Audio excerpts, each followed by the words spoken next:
Lecture 2 তে স্বাগতম। এই লেকচারে আমরা কি করব, একক স্পর্শ ভেক্টর সম্পর্কে একটু বিস্তারিত জানব। দেখো, আমরা জানি যে একক ভেক্টর মানে কি, কোনো ভেক্টরকে ওই ভেক্টরের মান দ্বারা ভাগ করলে যেটা হয় সেটাই হচ্ছে কি একক ভেক্টর। কিন্তু এখানে একক স্পর্শ ভেক্টর আছে, তাহলে হিসাবটা একটু ডিফারেন্ট হবে আর কি। স্পর্শ মানে কি, আমাদের একটা নির্দিষ্ট পয়েন্ট লাগবে যেখানে কি করবে, ওই বক্ররেখাটা ওই পয়েন্টকে কি করবে, স্পর্শ করবে। এই স্পর্শ বিন্দুটা হচ্ছে কি পি। তাহলে এখানে আমাদের কি করতে হবে, একক ভেক্টর নির্ণয় করতে হবে। একক ভেক্টরকে আমরা কি করি, একক স্পর্শ ভেক্টরকে আমরা টি দ্বারা কি করি, প্রকাশ করি। এখন প্রশ্ন হচ্ছে যে এখানে আমাদের কি করতে হবে, একক স্পর্শ ভেক্টর বের করতে হবে। কিভাবে বের করব, সেই ক্ষেত্রে আমাদের থিওরিটা জানা দরকার। যে আমরা মনে করি এটা একটা বক্ররেখা, সেটা কি এখানে একটা নাম দিতে পারো এ এস বা এ এন, একটা কি বক্ররেখা। এই বক্ররেখার একটা পয়েন্টে, কোন পয়েন্টে, পি পয়েন্টে আমরা কি করব, একক স্পর্শ ভেক্টর নির্ণয় করব। তাহলে সেক্ষেত্রে আমরা প্রথমে কি করব, দুটো বিন্দু ধরে নেব বক্ররেখার উপর অবস্থিত, সেটা কি পি এবং কত কিউ। তাহলে আমরা একটু লিখে নিই যে বক্ররেখার উপর পাশাপাশি অবস্থিত দুটি বিন্দু পি এবং কি কিউ। বলতে পারি বক্ররেখার উপর অবস্থিত, বক্ররেখার উপর অবস্থিত, বর্ণনা তুমি নিজের মতো লিখবা, পাশাপাশি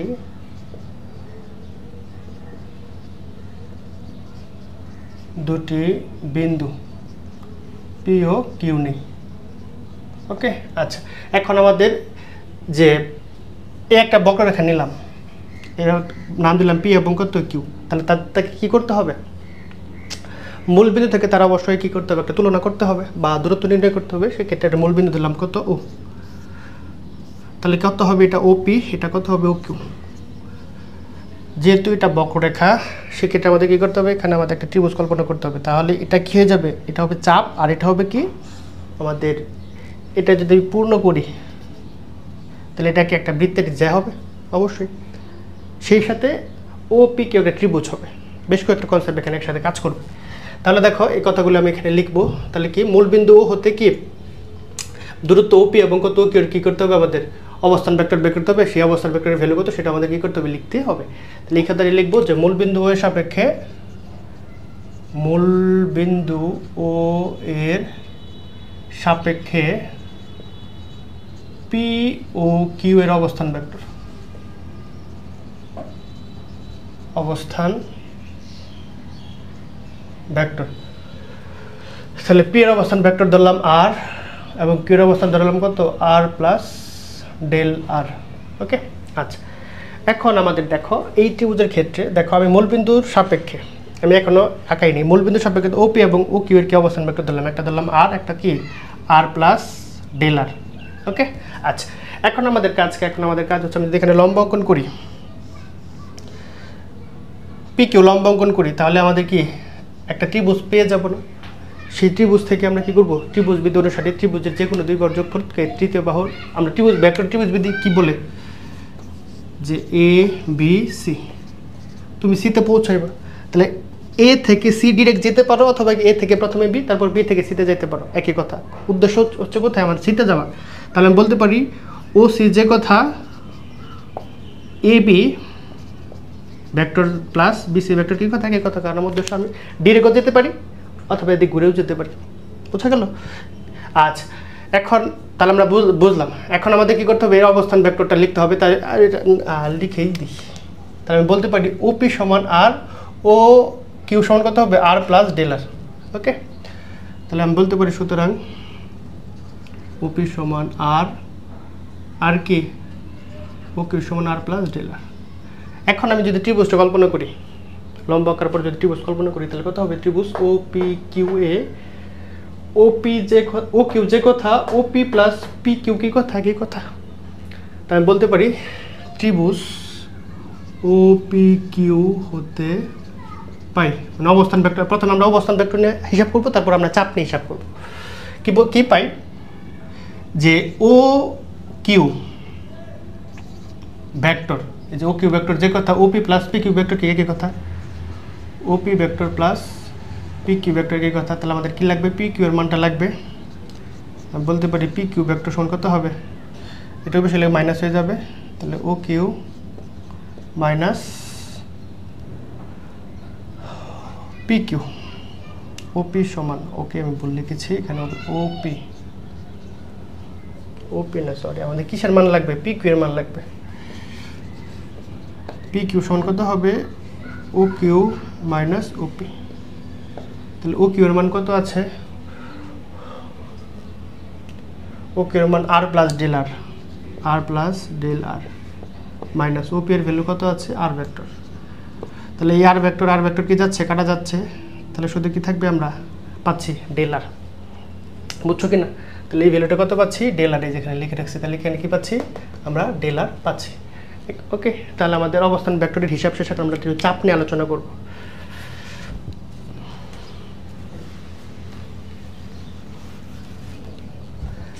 দেখো চাপটা কি, চাপটা হচ্ছে এ এন, কি এন, এই যে এই চাপটা হচ্ছে টোটালটা বক্ররেখা, বক্ররেখার উপর আমরা কি চাপ কল্পনা করব। যদি আমরা চাপ এ কিউকে হিসাব করি তাহলে আমি বলতে পারি কিউ মানে কি, এপি প্লাস পি কিউ না, পারি কি না? দেখো এ একটা চাপ কল্পনা করেছি, এ এবং কত কিউ, কেন কি কল্পনা করতেছি, আমরা একটু পরে কিউকে পিতে রূপান্তর করব, পিতে আনবো, সেজন্য আমরা হিসাব করতেছি। তা বলতে পারি এ কিউ সমান কত হবে, এখানে যদি আমি একটা পি দিই তাহলে কত হবে, A P plus P Q, যে কথা এ কিউ চাপ কি কথা, কি কথা, এবং এই যে এ পি এর মান আমরা ধরলাম কত, এস, পি কিউ এর মান ধরলাম কত, এস প্লাস ডেল এস। তাহলে আমি চাইলে কি এ কিউ এর মানটা কি করতে পারবো, পি কিউ এর মানটা কি, পি কিউ না সরি, এ পি এর মান ধরেছি কত, এস, এ কিউ এর চাপটা ধরেছি কত, এস প্লাস ডেল এস। তাহলে এখান থেকে আমি পি কিউ এর মানটা বের করতে পারবো না, সেই মানটা বের করবো। বের করার পর আমরা এই কিউ বিন্দুকে পিতে স্থানান্তর করবো, করার পর আমরা লিমিটের মান বসিয়ে দিলে আমাদের কি হয়ে যাবে, একক স্পর্শ ভেক্টর পেয়ে যাব, খুবই সিম্পল। তাহলে এখন আমরা কি লিখবো, ধরি রেখাটির উপর একটা নির্দিষ্ট বিন্দু এ হতে, ধরি রেখাটির উপর নির্দিষ্ট বিন্দু, সেটা কত, এ, নির্দিষ্ট বিন্দু এ হতে পি ও কিউ এর চাপ যথাক্রমে এপি সমান কত, এস, এ কিউ সমান কত হবে, এস প্লাস ডেল এস, মানে টোটালটা। তাহলে আমি এখান থেকে কী করতে পারি, চকে যেটা মুছে ফেলেছি, তাহলে আমি বলতে পারি যে কি, এ কিউ সমান বলতে পারি এপি প্লাস পি কিউ, এই যে এপি প্লাস পি কিউ, বুঝছো কিনা টোটালটা, এ কিউ মানে টোটালটা না, টোটালটা মানে কি, এই টোটাল মার্কারটা মানে কি, এই অংশের যোগফল। তাহলে এখান থেকে আমাদের কিসের মান লাগবে, পি কিউ এর ভ্যালুটা লাগবে। তাহলে আমি বলতে পারি পি কিউ সমান কত হবে, এ কিউব মাইনাস এপি। তাহলে এ কিউ এর ভ্যালু কত আসবে, এ কিউ এর ভ্যালু আসবে S plus del S, AP এর ভ্যালু কত আছে, এস। তাহলে এস এস কাটা, তাহলে শুধু কি থাকে, ডেল এস থাকে। তাহলে আমি বলতে পারি এই যে অংশের মানটা কত আছে, এই যে পি কিউ এর অংশের মান কত আছে, ডেল এস। বোঝা গেল? তাহলে চাপ শেষ, অবস্থান ভেক্টর শেষ। এখন আমরা কি করব, এই কিউ বিন্দুটাকে পি বিন্দুতে কি করব, রূপান্তর, মানে কিউ বিন্দুটাকে সরিয়ে পি বিন্দুতে যদি আনি তাহলে সেক্ষেত্রে কী কী পরিবর্তন হবে সেই কথাটা এখন বলবো। দেখো কি হয়, একটা রেখার উপর কি আছে, দুইটা বিন্দু আছে, একটা বিন্দু, এই বিন্দুটা যদি আমি এখানে আনি, যদি একটু খারাপ হবে, এই দুইটা বিন্দু মনে করো, একটা পি, একটা কত কিউ। তাহলে এটা একটা বৃত্তের অংশ, তাই বৃত্তের অংশ ক্ষেত্রে পি কিউ কি মিন করতেছে, জ্যা মিন করতেছে। এখন বলো তো জ্যা আর এই ব্যাস কি, চাপ কি সমান, বৃত্তাংশ মানে চাপ আর কি। তাহলে দেখো তো এই যে এই বাঁকা অংশটুকু আর এই অংশ কি সমান, সমান না, অবশ্যই বাঁকা অংশ একটু কী হবে, বেশি হবে, কারণ যেহেতু বক্র, অর্থাৎ সমান না। যেহেতু সমান না, আমাদের কী করতে হবে, সেক্ষেত্রে একটু কাজ করতে হবে। কী কাজ করতে হবে, কিউটাকে যদি পি বিন্দুতে আনি তখন কী হয়ে যাবে, পি এবং কিউ পরস্পর কী হয়ে যাবে, সমান হয়ে যাবে। আর পি কিউ যদি সমান হয়ে যায় তাহলে তখন কি ব্যাসার্ধ এবং চাপ পরস্পর কী হয়ে যাবে, সমান হয়ে যাবে। বোঝা গেল? এই কন্ডিশনে আমাদের দেখাইতে হবে। তাহলে সমান হয়ে গেলে তখন এই বিন্দু থেকে সে শুধু একটা বিন্দু থাকবে, সেই বিন্দুতে কী করবে, সে স্পর্শ করবে। তাহলে ওই বিন্দুতে আমরা কী করবো, একক ভেক্টর বের করবো। একক ভেক্টর কী করবো, একক ভেক্টর মানে ওই ভেক্টরকে ওই ভেক্টর মান দ্বারা ভাগ করবো, বাস এই হচ্ছে কাহিনী। তাহলে এই কথাগুলো এখন সুন্দর করে একটু লিখবো।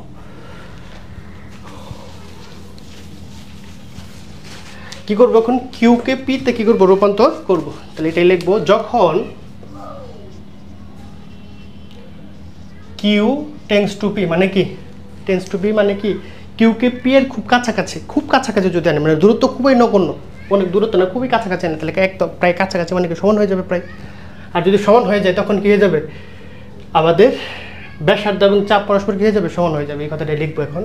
তাহলে বলতে পারি কিউ যদি পি এর হয় তাহলে যে কোনটা পি কিউ, বলতে এত হলে যখন এত তখন যে পি কিউ কত হবে, পি কিউ এর দৈর্ঘ্য সমান ডেল আর। কেন, কারণ এই যে পি কিউ এর দৈর্ঘ্য তো কত আছে, এখানে ডেল আর আছে, বুঝছো কিনা। আবার বলতেছি যখন কিউকে পি বিন্দুতে আমি স্থানান্তর করব তখন বিষয়টা কি হবে, তখন বিষয়টা হবে যে তখন এই পি এবং কিউ পরস্পর কি হয়ে যাবে, সমান হয়ে যাবে। তাহলে আমি যদি কি করতে পারি, খুবই কাছাকাছি যদি আনি, তাহলে দৈর্ঘ্যটা যদি বের করতে পাই, দৈর্ঘ্য মানে কি মডুলাস অফ কত হবে, পি কিউ এর দৈর্ঘ্য। আর পি কিউ এর দৈর্ঘ্য কি বোঝাচ্ছে, এখানে ডেল আর বোঝাচ্ছে, কি বোঝাচ্ছে, ডেল আর বোঝাচ্ছে, বোঝা গেল। আচ্ছা, এরপর আমাদের কাজ কি, যখন আমাদের এটা পরস্পর কি হয়ে যাবে, সমান হয়ে যাবে, তখন মনে করি এই একটা পয়েন্ট খুবই কাছাকাছি আছে, তখন কি তাদের ব্যাস জ্যা এবং কি চাপ খুব বেশি কি পার্থক্য হবে। মনে করি এটা একটা আমি একটা পয়েন্ট আঁকলাম এখানে এবং এখানে, এভাবে আঁকলাম, তার মানে কি তাদের কি একটা দূরত্বের পার্থক্য আছে। কারণ আমি যদি খুবই কাছাকাছি আনি তাহলে এটা কি খুব বেশি উপরে বোঝাচ্ছে না, তাহলে এখন এটা দূরত্বটা লেভেল মনে হবে আর কি। তখন আমি বলতে পারি পি কিউ এর দূরত্ব কত, যদি কিউ পিতে স্থানান্তর করি তখন দূরত্বটা খুব কাছাকাছি হয়ে যাবে, তখন কি এই দুইটা পয়েন্ট খুবই কাছাকাছি হলে কি তাতে ব্যাসার্ধ জেড কি হয়ে যাবে, সমান হয়ে যাবে। আর যখন এটা হচ্ছে কি, এটা হচ্ছে ব্যাসার্ধ, এটা হচ্ছে জ্যা পি কিউ, এখানে কি পি কিউ হচ্ছে এখানে ব্যাসার্ধ, আর এখানে পি কিউ হচ্ছে কি জ্যা, তাহলে এটা পরস্পর কি হবে, সমান হবে। সমান হলে এটার মান কত হবে, 0 হবে। যখন আমি এটা এখানে আনবো তাদের দূরত্ব খুবই কম হবে, তখন কি এই যে ডেল এস এর মান কত হয়ে যাবে, 0 হয়ে যাবে। তাহলে এই কথাটা এখানে লিখবো, অর্থাৎ ডেল এস টেন্ডস টু 0 হলে কি হইতে পারে,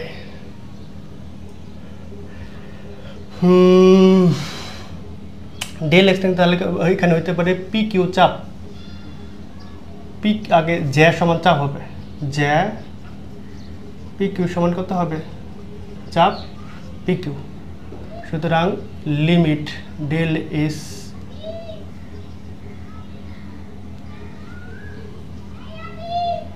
এস টেন্ডস টু 0 হলে কত হবে, ডেল আর ডেল এস। আবার বলতেছি কি বলছি, এখানে যা বলছি জাস্ট কথাই লিখছি, খেয়াল করো। প্রথমে যদি এটা পরস্পর খুবই কাছাকাছি চলে আসে, কি কাছাকাছি চলে আসলে তাহলে কি হয়ে যাবে, ব্যাসার্ধ এবং কি ব্যাস পরস্পর কি হয়ে যাবে, সমান হয়ে যাবে। কখন সমান হবে, যদি সমান হয় তাহলে কোনো দূরত্ব থাকবে না, দূরত্ব না থাকলে তখন কি ডেল এস এর মানে চাপ থাকবে না, এই চাপটা তখন কি হয়ে যাবে, 0 হয়ে যাবে। দুইটা মনে করে একটা বক্রপথে দুইটা পয়েন্টে কি আছে, চাপ আছে, কাছে আনলে একদম কাছে আনলাম, তাদের কোনো চাপ থাকবে না 0, তাহলে মানে কি ডেল এস এর মান কত হবে, 0। তাহলে ডেল এস যদি 0 হয় তাহলে চাপ ব্যাসার্ধ কি হবে, চাপ এবং যে পরস্পর সমান হবে, তাই আমি বলতে পারি ডেল আর সমান কত হবে, ডেল এস হবে। মানে চাপ এবং ব্যাসার্ধ কি হবে, এটা মানে কি ব্যাসার্ধ জ্যা, আর এটা হচ্ছে কি দৈর্ঘ্যটা পরস্পর কি হবে, সমান হবে। যদি সমান হয় তাহলে সেক্ষেত্রে কখন, যখন আমি এই যে চাপটা এটা যদি খুবই কাছাকাছি আনি তাহলে তখন কি হয়ে যাবে, তাদের এই যে পার্থক্যটা যে আছে এটা তখন কি হয়ে যাবে, 0 হয়ে যাবে। 0 হয়ে গেলে কি হয়ে যাবে, তখন চাপ যে কথা জ্যা কি কথা, একই কথা, বোঝা গেল, সেজন্য আর কি বলছে। এখন আমাদের কাজকে যে একক ভেক্টর বানাইতে হবে, আমরা বলবো limit del S tends to 0, del S দ্বারা ভাগ করো, del R del S by del S, মানে কত হয় 1, হয়েছে কিনা, একক ভেক্টর হয়েছে কিনা, অবশ্যই হয়েছে। আমি বলতে পারি কি বলতে পারি, সুতরাং লিমিট উঠিয়ে দেই ডি আর ডিএস, যে অন্তরীকরণ করবো, যা ডেলটাকে ডি দ্বারা প্রতিস্থাপন করলাম, আর এর উপর ভেক্টর দেবা, সমান বলতে পারি কত 1 বোঝা গেল তাহলে মানে এই যে পয়েন্টে আমরা বের করেছি পি পয়েন্টে কোন পয়েন্টে পি পয়েন্টে আমরা যে কি করেছি একক ভেক্টর বের করেছি সেটাকে কি কত বের হয়েছে 1 বের হয়েছে তাহলে আমি বলতে পারি ইহা কি মিন করে তাহলে বলবো ইহা নির্দেশ করে বাংলা কথায় লিখে দেবা ইহা নির্দেশ করে পি বিন্দুতে কি বিন্দুতে পি বিন্দুতে একক ইহা নির্দেশ করে পি বিন্দুতে কি স্পর্শ ভেক্টর একক স্পর্শ ভেক্টর একক অথবা এইভাবে লিখতে পারো বই যেভাবে আছে বই দেওয়া আছে ইহা নির্দেশ করে পি বিন্দুতে স্পর্শ একক ভেক্টর যা পি বিন্দু থেকে কী করে স্পর্শ করে এই কথা ইহা নির্দেশ করে পি বিন্দুতে একক ভেক্টর ইহা নির্দেশ করে একক ভেক্টর যা পি বিন্দুতে স্পর্শ করে সুতরাং একক স্পর্শ ভেক্টরকে কি দ্বারা প্রকাশ করা হয় টি দ্বারা প্রকাশ করা হয় কি দ্বারা প্রকাশ করা হয় টি দ্বারা প্রকাশ করা হয় তাহলে টি মানে কি ডেল আর ডেল এস সমান এটাকে কি করা হয় আর প্রাইম কেন আমরা জানি কি যে কোনো ফাংশনকে যদি কি করি আমরা এস এর সাপেক্ষে ডেরিভেটিভ করি সেটা কি হবে প্রাইম হবে আর কি ইউ এর সাপেক্ষে করলে সেটা ডট হবে তাহলে এই হচ্ছে আমাদের কি একক স্পর্শ ভেক্টর কি ভেক্টর একক স্পর্শ ভেক্টর এখন প্রশ্ন হচ্ছে যে কি কি রেখা হইতে পারে কি বক্ররেখা হইতে পারে আমরা বলেছিলাম বক্ররেখার ফাংশন কয়টা দুইটা x এবং কত আর এই দুই ফাংশন হইতে পারে এই দুই ফাংশনের ক্ষেত্রে বক্ররেখার স্পর্শক কি হবে মানে স্পর্শক একক স্পর্শ ভেক্টরের সমীকরণটা কি হবে সেটা আমরা দেখে দেব প্রমাণ হয়ে গেছে তাহলে আমরা লিখব যে কোন কোন সমীকরণের ক্ষেত্রে এটি পর্যন্ত এখানে একটু নোট রেখে নাও যে নোট আর সমান আর ইউ বক্ররেখার ক্ষেত্রে এখানে টি এর নিচে অবশ্যই ভেক্টর হবে তাহলে কত হবে টি সমান কত হবে যেটা বলেছিলাম আগে যে কার সাপেক্ষে করতেছি আমরা আর সাপেক্ষে তাহলে কত হবে আর বাই আর ভেক্টরের মান তবে উপরেও ডট ফুটা আর ফুটা যেখানে আর ফুটা সমান বা R dot D U of কত হবে আর সাপেক্ষে চেঞ্জ হয়ে গেছে আর কি যেহেতু বলেছিলাম ইউ পরামিতে থাকবে সবসময় বোঝা গেল কিনা এরপরে লেকচার অঙ্ক থাকলে বুঝে যাবে আর কি পরামিতিক ফাংশন থাকবে ইউ এর আর কি তাহলে এটাই হচ্ছে কি আমাদের সূত্র ফাংশন কয়টা হতে পারে বা রেখা কয়টা হতে পারে দুই প্রকারের হতে পারে এক্স এর এবং আর এর তাহলে আরেকটা লিখে দিই আর লিখলাম এক্স এবং এক্স সমান এক্স ইউ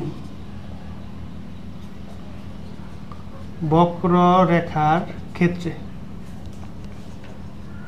তাহলে বলো তো কি হবে টি সমান কত হবে জাস্ট আর এর জায়গায় এক্স হবে এক্স বাই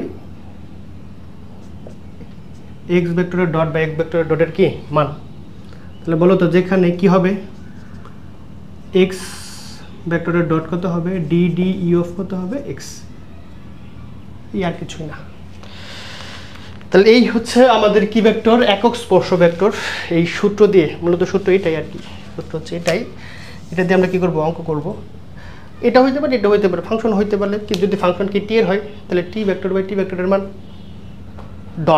ডট কখন হবে যখন ইউ এর ফাংশন হবে আর যখন কি হবে এস এর ফাংশন হবে তখন কি হবে প্রাইম হবে আর কিছুই না আর এখানে আরেকটা কথা মনে রাখো যে টি সমান কত আর প্রাইম পেয়েছি না টি সমান আর প্রাইম এটা আমাদের কাজে লাগবে